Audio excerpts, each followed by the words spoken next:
Hello friends, good morning, welcome back to another mini blog. আজকে হচ্ছে শনিবার, এখন বাজে ঘড়িতে বিকেল 6টা। তো প্রথমে আমি ভেবেছিলাম যে আজকে সোনামার মিমিকে নিয়ে যাবো সিটি সেন্টারে, কিন্তু হঠাৎ করেই বৃষ্টি চলে আসে। আধা ঘন্টার মতো বৃষ্টি হয়েছিল।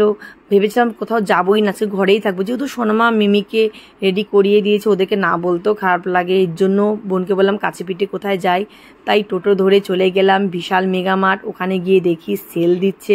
তো আমার তেমন কিছু ভালো লাগেনি, পুজোর কালেকশন এখনও আসেনি, তাই তো ওখান থেকে কিছুই কিনি, বলতে গেলে ঘরের জিনিস কিনছি, টুকিটাকি জিনিস কিনছি ঘরের, ওগুলো তোমাদের দেখাবো লামডিং গেলে, এখানে আর খুলবো না।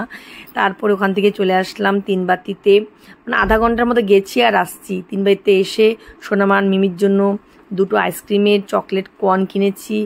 আর যেই আমরা দরজার কলিং বেল বাজালাম, রাজদা যখন দরজাটা খুললো না, দেখে অবাক, মানে চমকে গেছে, এই গেলা এই আসলা কীভাবে সম্ভব। তারপরে বোন চা বানালো, চা বিস্কুট খেয়ে এখন যাচ্ছি আমি, বোন, রাজদা বোনের মাসি শাশুড়ির ঘরে। তো সোমাদির বিয়ের পরেই ফার্স্ট টাইম যাচ্ছি সোমাদির ছেলেকে দেখতে। সব সময় বলে আসার জন্য, আমার আর যাওয়া হয়ে ওঠে না। এই হচ্ছে সোমাদির ছেলেটা, কি কিউট দেখতে। ওখান থেকে চলে আসছে আমি আর বোন হেঁটে হেঁটে ঘরে। তো ঘরে যাওয়ার পরে বোন গরম গরম রসগোল্লা কিনো, তাহলে চলো রাখছি।